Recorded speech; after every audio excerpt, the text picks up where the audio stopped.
The horrific air crash in Washington is focusing attention on the shortage of air traffic controllers. The problem with the current system, however, goes far deeper.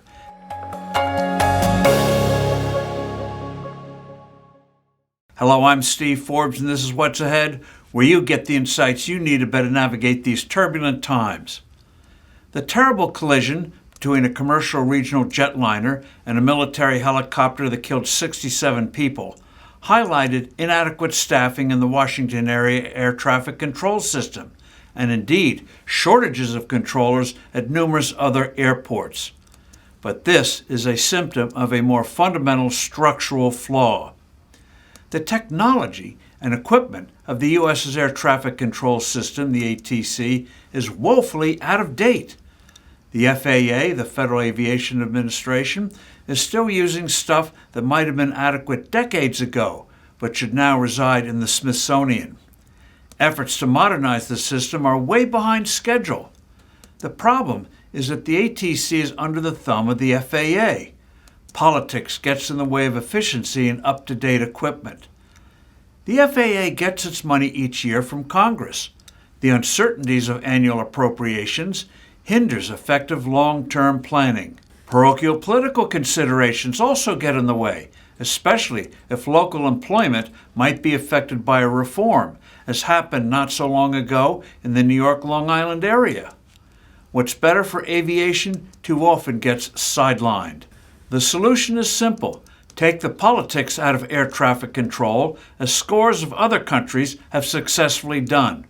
Remove the entire air traffic control system, controllers, radars, towers, and all other necessary equipment to a non-profit entity that would be independent of the government. Safety regulations would remain with the FAA. This new organization would be financed by user fees.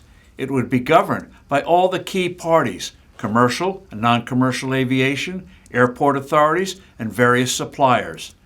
The new agency would thereby be self-funded, avoiding the all-too-often destructive vagaries of Washington. It could focus solely on its mission, the best air traffic control system possible. Experience demonstrates that modern technology cuts delays, improves spacing between aircraft, creates shorter routes, and advances safety. Bonds could be floated to swiftly finance necessary upgrades, the purchase of superior equipment, and other long-term needs. Such changes effectively increase existing airport capacity. Such a fundamental restructuring is hardly revolutionary. New Zealand implemented such a huge change in 1987, and more than 60 countries have made similar reforms since then. We're the largest nation still operating like a dinosaur. During its first term, the Trump administration recognized the problem, noting an FAA bureaucracy that, quote, hinders innovative operations and the timely introduction of new technology, end quote. Unfortunately, the forces of the stultifying status quo prevailed. Today, though, circumstances have changed. Here's an organization badly in need of a DOGE makeover. I'm Steve Forbes. Thanks for listening. Do send in your comments and suggestions. I look forward to being with you soon again.